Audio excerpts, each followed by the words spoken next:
Greetings, respected viewers. I'm George from Ireland. So here is the statue of George VI in London. And you may have seen The King's Speech, which is a film about him, and is actually very accurate, based often on letters and diaries, only a little bit of imagination. Obviously, some of the dialogue they had to make up. So it'd be like ipsissima vox rather than ipsissima verba, that. Anyway, so he was born in the White Lodge at Richmond Park in 1895. So his father was King George V. He wasn't king at the time. And his mother was Mary of Teck, as in a German princess. So relations between the UK and Germany were very good at the time. He had one elder brother, known as David, but known to history as Edward VIII. So he and his brother, who was just a year older than him, they were brought up by private tutors, first of all a woman, then a clergyman. At the age of 12, they were sent to a Royal Naval Academy on the Isle of Wight near Osborne, one of their grandmother, Queen Victoria's retreats. Sorry, great-grandmother's retreats, I should say. Anyway, so because of their princely status, they were not given an easy ride. They still had to do the same as everything else. And the boys who joined the Royal Navy were mostly middle class, not upper class. And there was a huge gulf between the social classes in those days. So it was a very tough regime, and the royal family believed in toughening them up.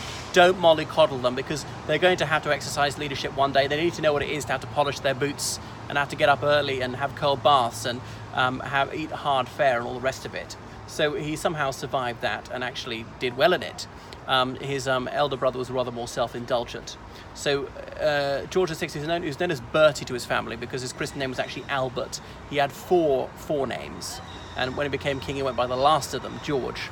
Anyway, so then he was pursuing his career as a Royal Naval officer. He went to university briefly. He left without a degree.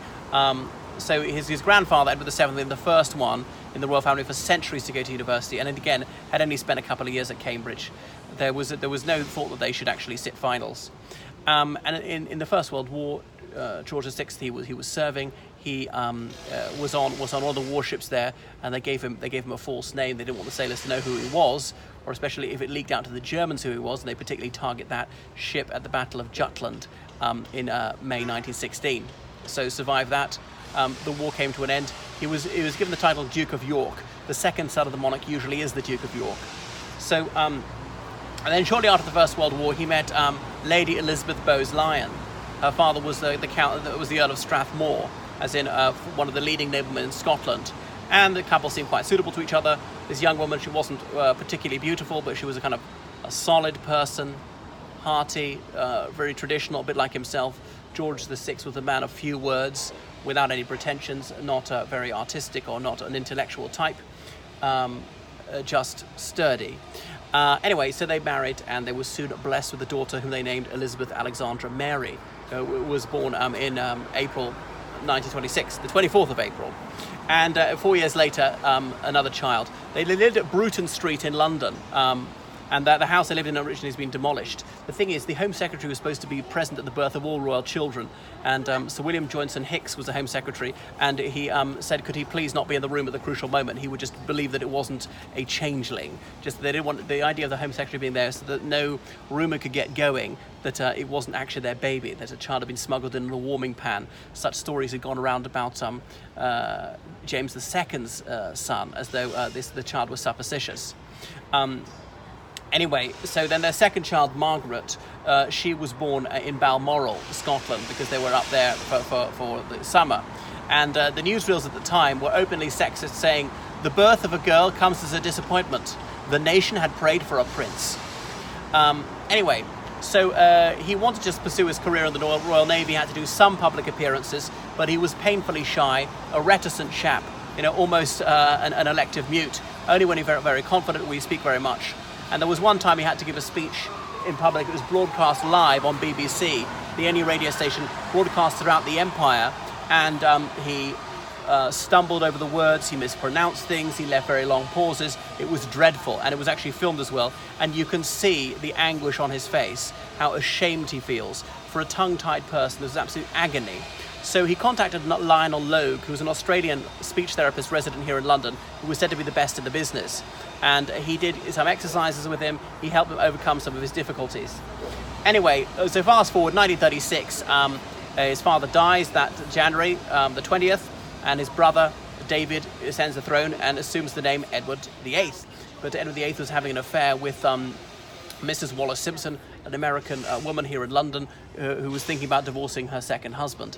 Anyway, I shan't tell the whole story again, but by December, Edward VIII definitely wanted to marry her.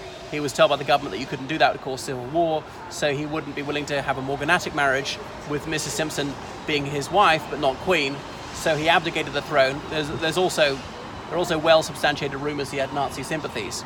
So that was that. He'd abdicated Edward VIII in the presence of his three surviving brothers. There was a younger brother, Prince John, who died at the age of 14, way back in 1919. So the Duke of Gloucester, the Duke of Kent, and the Duke of, York, as in this guy, he took over. He was rather long-faced. Some people didn't fancy him as taking over. So he had his coronation in May 1937, and that was that. He was, I suppose, a reliable type, but unshowy, a very serious-minded sort of person, very seldom seen to smile, but dutiful. And he thought that kingship was a very unwelcome burden. So his wife, Elizabeth, she absolutely detested Edward VIII for what he'd done for forcing George VI to become king. And George VI was an unambitious man. He wanted to be a naval officer and not particularly a high-ranking one. Was unassuming. He very much had greatness thrust upon him. Wasn't born great, wasn't particularly gifted. And so then in 1939, George VI and his wife, they went on a tour of the United States. It went down very well. Then Washington, D.C. They stayed at Roosevelt's private house in Hyde Park on Hudson. And that was that. And you can see a film about that, Hyde Park on Hudson, I think it's called. And that was good to shore up relations with the United States right before the Second World War broke out. And you couldn't assume that relations with the United States and the UK were going to be good in those days. NATO didn't exist. There were quite a few German Americans, and quite some Irish Americans disliked the fact that Northern Ireland was in the UK.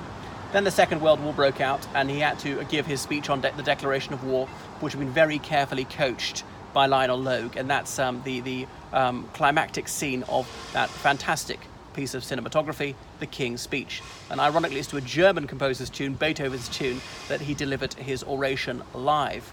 So, and he felt a great deal of strain through the Second World War. He knew how grave the situation was.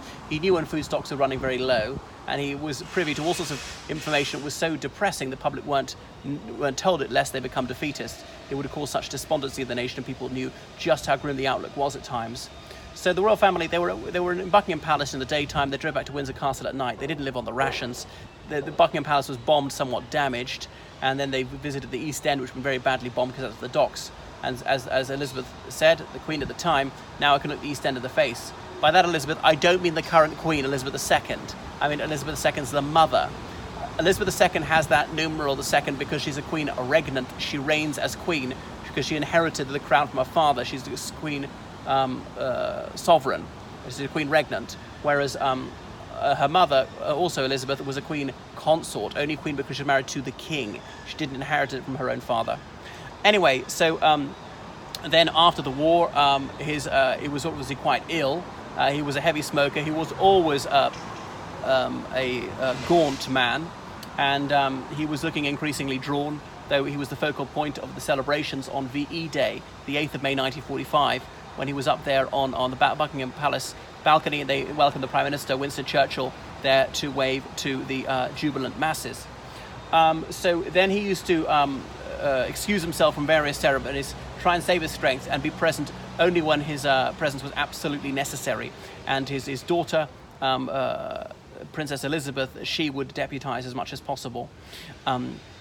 Anyway, so in 1947, India became independent, and then he assumed the title King of India in the next year. And obviously, India declared a republic on the 26th of January 1950, so he was no longer King of India. He's the last King of Ireland. Only on Easter Monday 1949 was the Republic of Ireland proclaimed by the Irish government. Not what the IRA did in pulling their stunt in 1916, the actual Irish government. So he recognised that. So he and his wife, they could have had more children. They didn't have more children. Was that deliberate? Because they saw fantastic leadership qualities in their very serious-minded and dutiful eldest daughter. And there was their more flighty and self-indulgent younger one, Margaret. So they went on a tour to South Africa and Zimbabwe. Now it's called Rhodesia, of course, in 1947, arriving by ship. They visited the grave of Rhodes. You wouldn't do that now. But it didn't work, and then the pro-apartheid Nationalist Party was voted in the next year, which wanted to degrade Commonwealth ties. So he was increasingly ill in the late 1940s. He had lung cancer, and then he died at Sandringham on the 6th of February 1952, and his eldest daughter was proclaimed queen.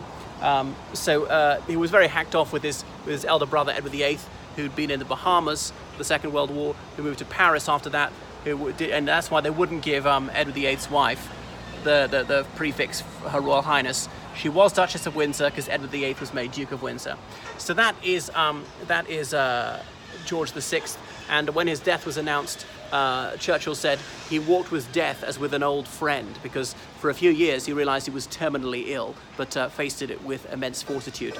That's enough about George VI, the father of the current monarch.